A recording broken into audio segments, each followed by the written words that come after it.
warahmatullahi wabarakatuh.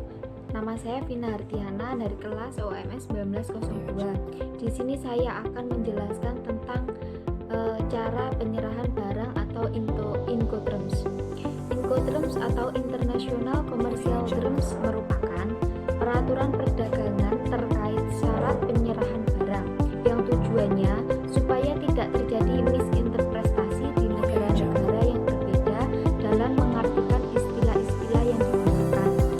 Incoterms mengatur tentang biaya resiko dan tanggung jawab.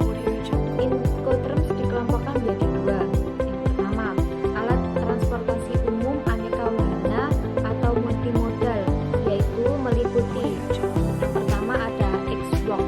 X-Work merupakan tanggung jawab atas barang tersebut dilimpahkan kepada pihak pembeli, baik dari segi biaya sampai resiko yang mungkin timbul pada saat proses pengiriman. Untuk yang kedua ada Free Carrier atau FCA.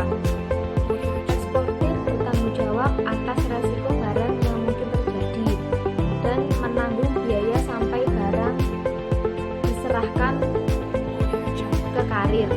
Lalu importir bertanggung jawab atas resiko yang mungkin terjadi dan menanggung biaya dari barang yang dikarir sampai barang tiba di tujuan.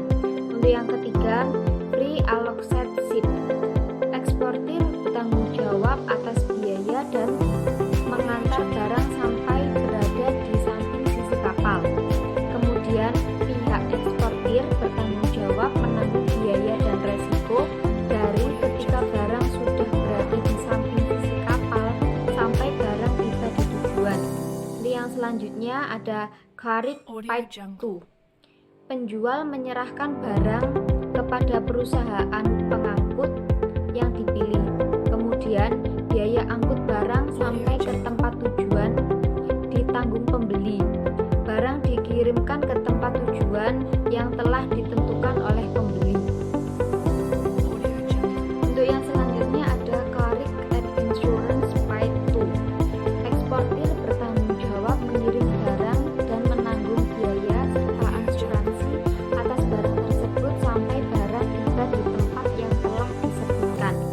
Kemudian pihak importir bertanggung jawab atas barang tersebut dari ketika barang tiba di tempat sampai barang tiba di gudang importer. Yang selanjutnya ada Delivered at Terminal. Penjual menanggung resiko dan biaya sampai di terminal, tujuan atau pelabuhan yang telah ditentukan. Yang selanjutnya ada Delivered at Place. Eksportir bertanggung jawab atas barang yang dikirimkan sampai Untuk yang selanjutnya ada Delivered at Place.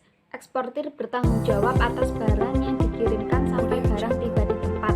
Untuk yang selanjutnya ada Delivered at Paid. Penjual menyerahkan barang hingga ke tempat tujuan. Tanggung jawab maksimal berada di pihak penjual. Untuk yang kedua meliputi yang pertama Free Allocated Ship. Penjual menyerahkan barang di samping kapal di pelabuhan pengapalan. Pembeli menanggung biaya dan resiko yang mungkin terjadi pada saat di sisi kapal. Untuk yang kedua ada FOB atau FOB. Penjual menyerahkan barang hingga di atas kapal. Resiko dan biaya akan berpindah dari penjual ke pembeli ketika barang di atas kapal. Untuk yang selanjutnya ada CIF atau CIV. Penjual berkewajiban menyerahkan barang hingga melewati pagar kapal di pelabuhan keberangkatan. Semua resiko ditanggung pihak ketiga atau perusahaan asuransi. Untuk yang selanjutnya ada Cost and Freight, yaitu penjual menyerahkan barang hingga melewati pagar kapal di pelabuhan keberangkatan. Biaya ditanggung oleh pihak penjual akan tetapi resiko ditanggung oleh pihak pembeli. Demikian